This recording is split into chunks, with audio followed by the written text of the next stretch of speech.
Hello everyone, welcome to the Ask Me Anything edition segment of the podcast. This is the Jim Kleiber Show. I'm Jim Kleiber, and today I want to experiment with a new format. I realized I love being interviewed and I love answering questions, and more than anything I'm trying to find a way to commit to being consistent when it comes to being public. I have been doing so with the Daily Jim episodes, and now I'm trying to figure out how do I do it in a way that, one, exposes video so people can see me, but two, is something that I'm able to do regardless of whether a guest would show up to an episode. So one of the challenges of booking guests is that people are humans, things come up, and if the guest can't arrive and I'm trying to do something, let's say, every Monday or every Monday, Tuesday, Wednesday, Thursday, if I'm trying to do something on a very predictable schedule and people don't arrive, I have to have a backup solution. And so I thought, well, what about me doing an Ask Me Anything? So if you're not familiar with that, it started, I believe, on Reddit.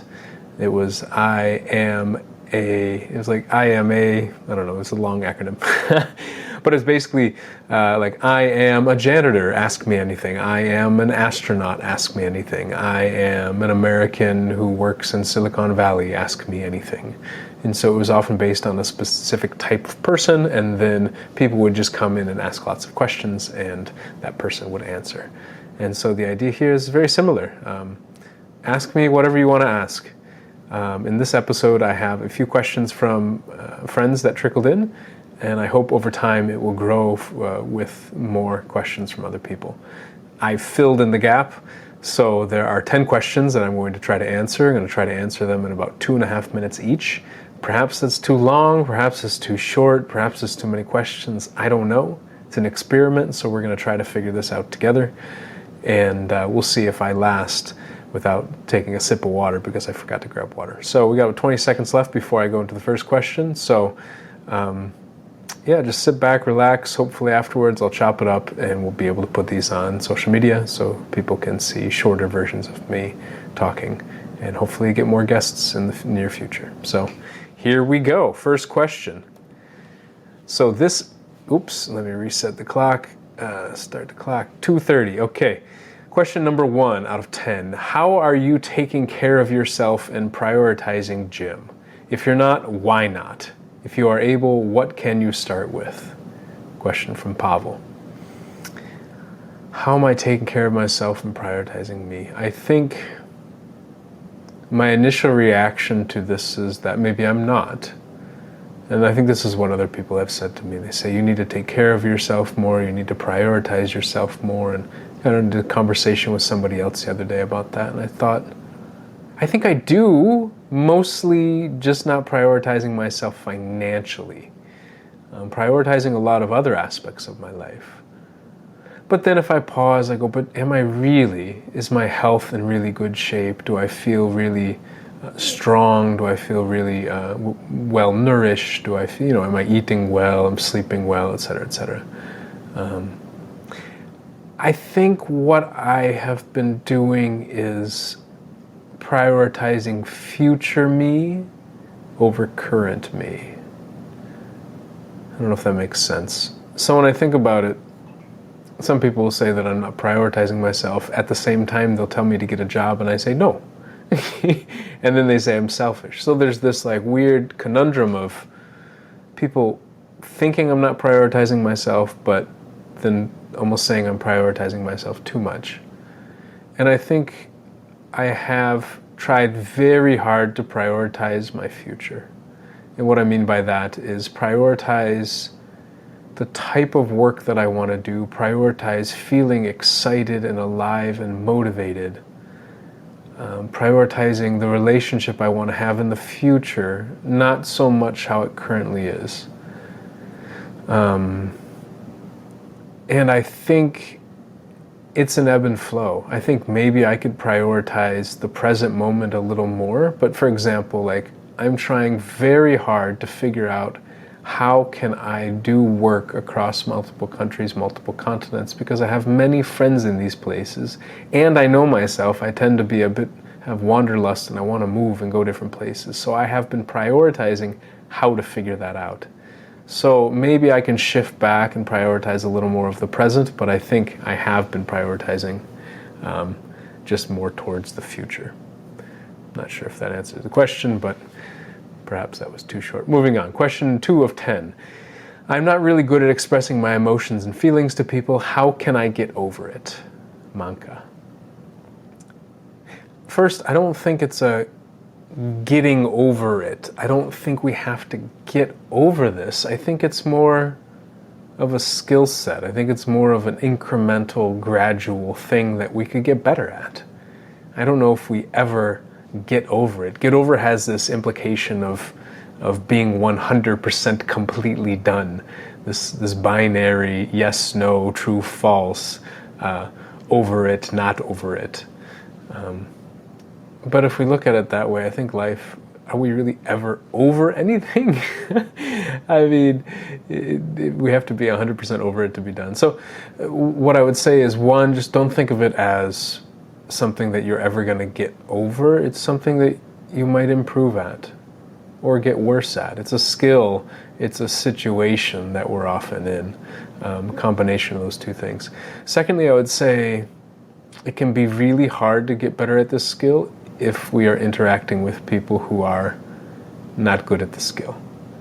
I'm not saying you should stop interacting with them, but be aware that when you interact with people that don't open up and share how they're feeling, when you do, they might get angry and they may tell you to stop doing so, or they may run away from you because they feel really uncomfortable.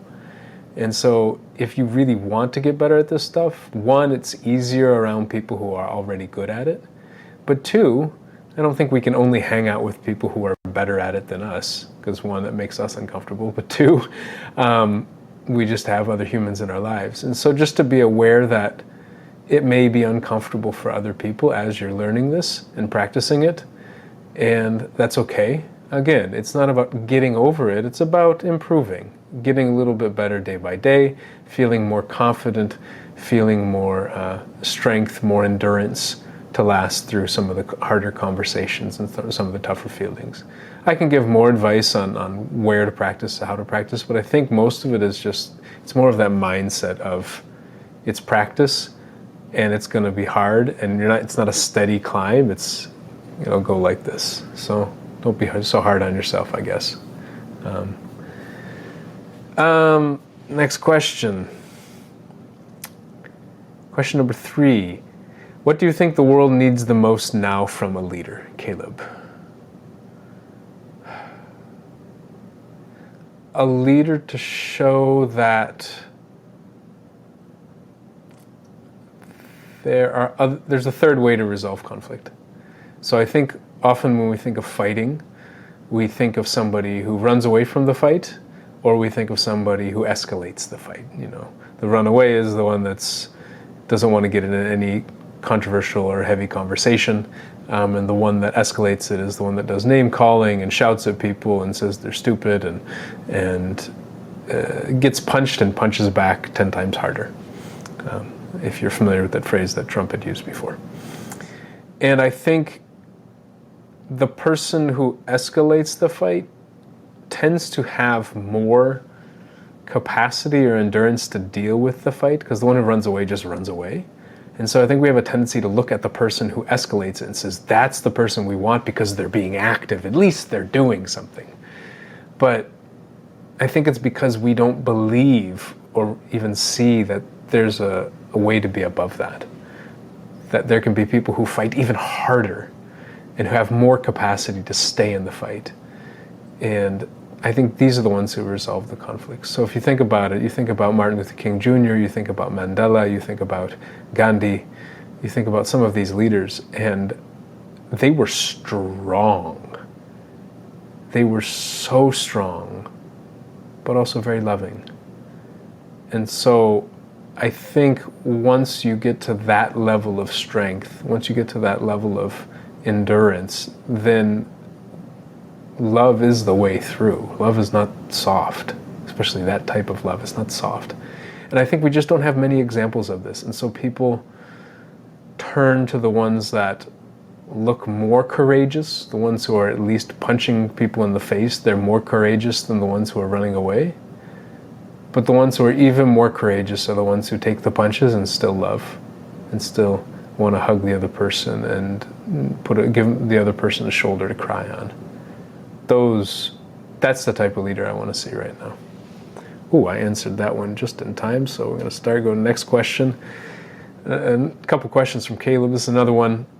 Once you secure the right level of funding, what do you expect to be doing 5 years from now? So I thought about this question before joining the recording a little bit, and I don't know. I really don't know. And I think people, especially here in the U.S., what is your plan? Well, you need to put out your business plan, isn't it? The analogy that came to my mind is almost like giving somebody a brand new iPhone, a brand new smartphone, and saying, well, what are you going to do with it? What are you going to make happen with this phone? Why do you need this phone? And perhaps the person is like, well, I need the phone so that I could send emails. But then they get the phone and they realize that the phone is so powerful.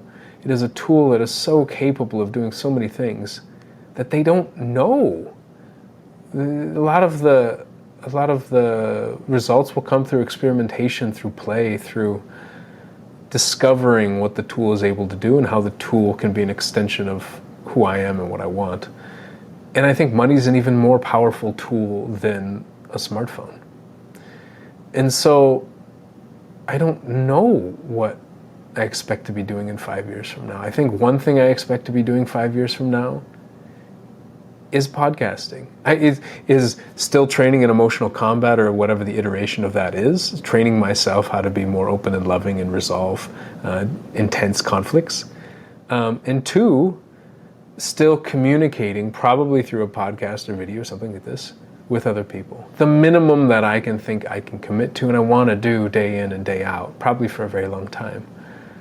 Beyond that, amplifying this work, I don't know which direction it'll go. I've been working for 13 years intentionally on emotions, communication, conflict resolution,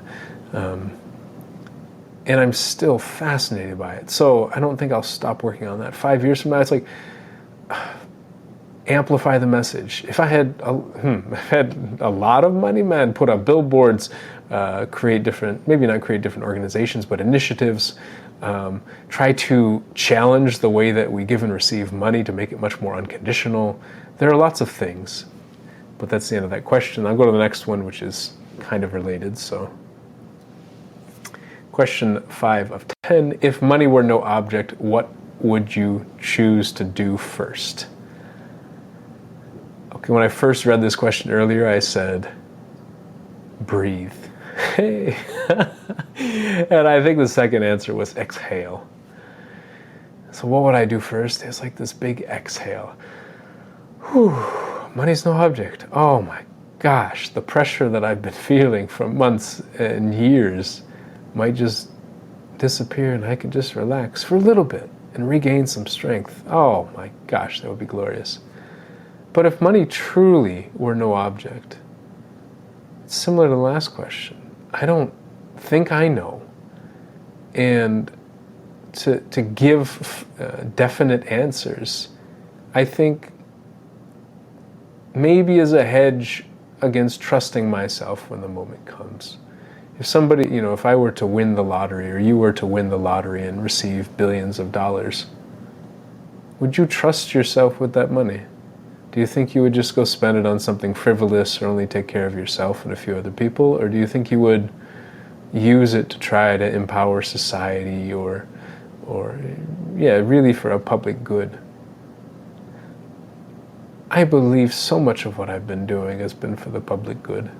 Yeah, I take care of myself. I take care of the people I love and that are in my close relationships. But,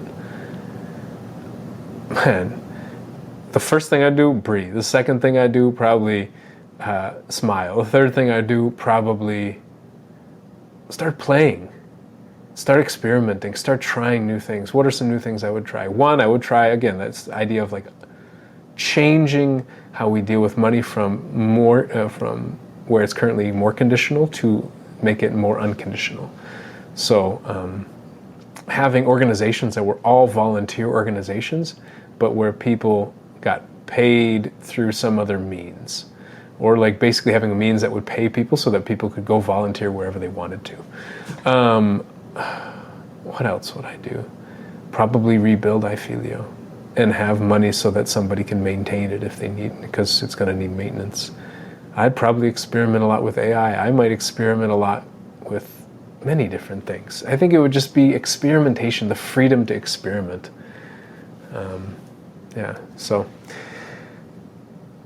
those are the questions from my guests or my friends. So, if you would like to, please submit your own questions. Now I'm going to jump into questions that I've given myself, just because I want to fill up the 10 questions. Question 6 out of 10, Pope Francis passed away today. What did he mean to you? He seemed like one of the most famous and loving people alive. He almost gave me the impression that he was like a Martin Luther King or a Gandhi or a Mandela, but he was still alive. And not just alive, but in a position where so much was expected of him to behave in a specific way. How the church expects popes to behave, or has expected. How people outside of the church expect the Catholic Church to behave. And he kind of just stood up for what he believed, especially as it came to love and taking care of other humans outside of Christianity, but within Christianity as well. And I'm not, I didn't grow up with the Christian religion. I didn't grow up Catholic. I have friends who have, been in both of those spaces. And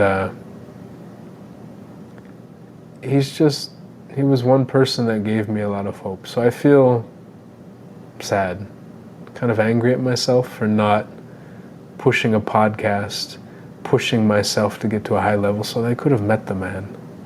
He's someone I really, really wanted to meet. Not just meet, but actually talk with. He seemed not only loving, but intelligent and funny and strong, really strong, to push back against some of the things that he pushed back, to stand up for love in places where if you love the enemy, you're demonized. So I saw some people almost grateful that he passed, or talked about how much hatred he had in his heart. And I'm like, really? Maybe people just hated him because he loved the people that they hated. So, sad. Really sad. Next question. 7 of 10. You posted yesterday about Trump wanting to close the State Department in Africa and it infuriating you. Why? Oh. I have not only worked with emotions, but I have worked with globalization, intercultural communication, bringing people from different nations together since at least 2006.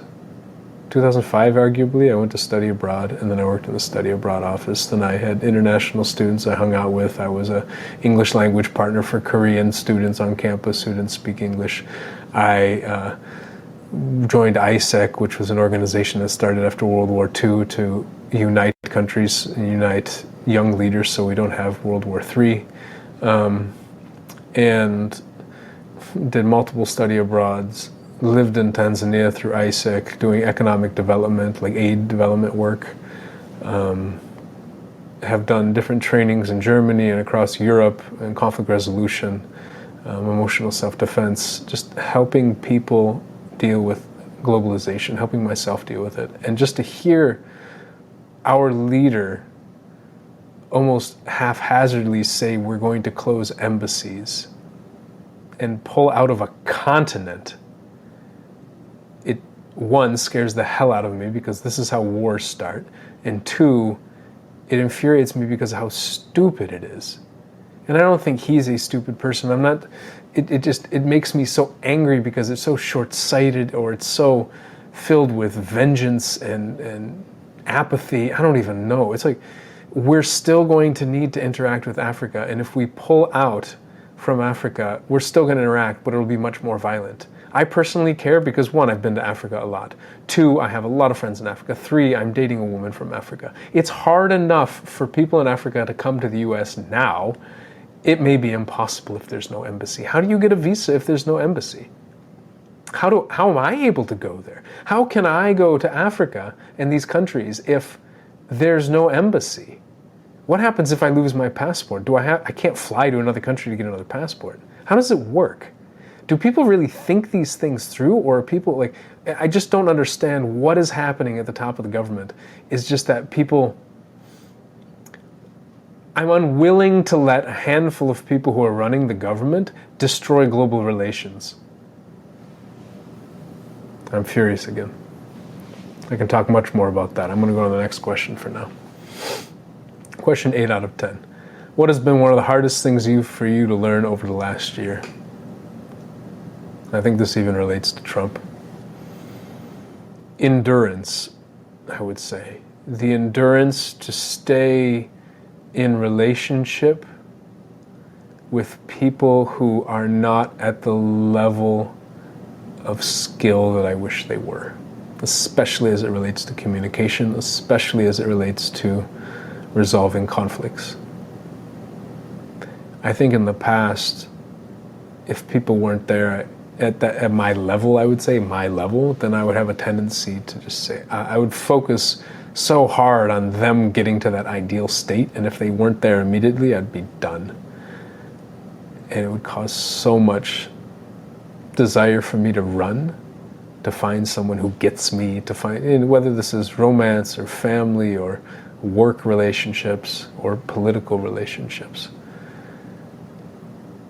And I have been learning so hard how to, again, the endurance, but to focus on not the ideal state of where I want someone to be, but the progress and whether they are moving in that direction. And for myself too, to not go, oh, I don't have the money that I want to have, I don't have the fame that I don't have, I don't have a lot of things that I want to have. Or I could say, man, look how far I've come.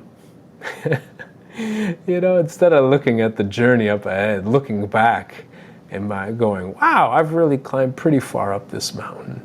It may not seem like it, but I have.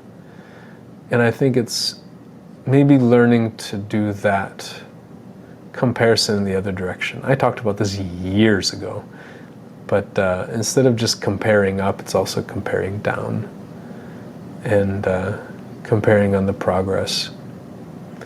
And I think that when I think about someone like Trump, it's that. Is Trump going to get to the level where I am? Maybe. I hope so. Do I expect him to get there tomorrow? I think I sometimes expect it, but it's not realistic. It's not going to happen. But can he make progress? Can they say, okay, maybe we shouldn't put all these tariffs, maybe we shouldn't do this? If I pay attention to the progress and how people are constantly changing, then I think I feel better, and I think it makes others feel better as well. So, next question. Okay, I'm not super sticking on the time limits. You still seem to be full of hope when so many others seem to have lost it. What helps you stay hopeful?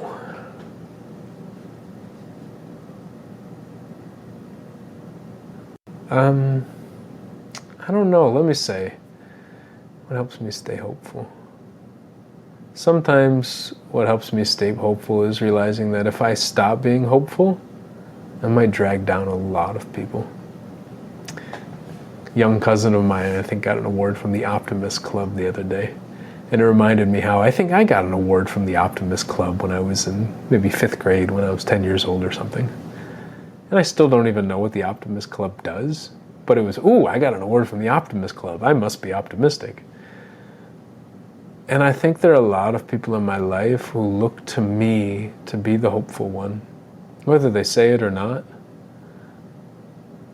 I start to recognize that when I'm not in that hopeful mood, or when I at least don't have that hopeful outlook, it doesn't have to be a mood all the time, but people really get worried.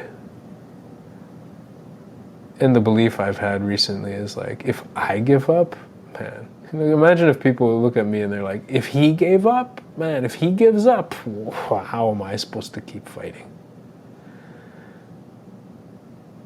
And so in some way I think about, again, the MLKs and the Gandhis and Mandelas and how they would be almost the last person ever to give up. That no matter the situation, they'd be hopeful. Oh, tears come to my eyes because I'm probably just thinking about how, my mom passed away a couple years ago and how I was dealing with that with my family, and how to the end I was still looking for solutions and trying to help. I don't know. And then when people get into fights and conflicts in my life, how I tend to be the one that most quickly gets back to forgiveness and hope, and trying to find solutions and ways to work it out. Yeah, I just try damn hard because I think I realize if I don't, who will? Sounds rather hopeless statement, but okay, last question. How do you feel right now? Oh, happy, excited, curious, alive, energized, and happy. Look, I'm excited how vibrant my face looks. I just looked at the camera, the screen for the first time. Wow, he looks alive. I'm really glad that this got to a place where I felt the depth that I did thinking about my mom's passing and hope, and it's been a magical journey. I really like this. I don't know if I can do it every day. It might be really hard. But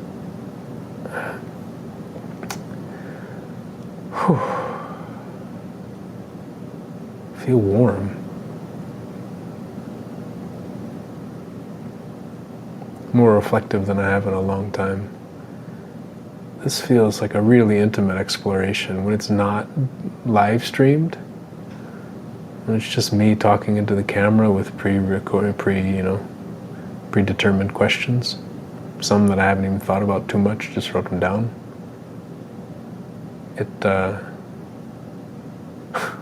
Okay, a little worried that this may be way too intimate, way too personal, that I can end up saying a lot of things that later I go, oh, I'm not supposed to say that in public.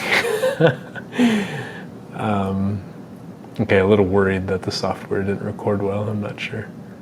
Funny enough, there's 50 seconds left in this one. I'm like, oh, okay, can the question end already?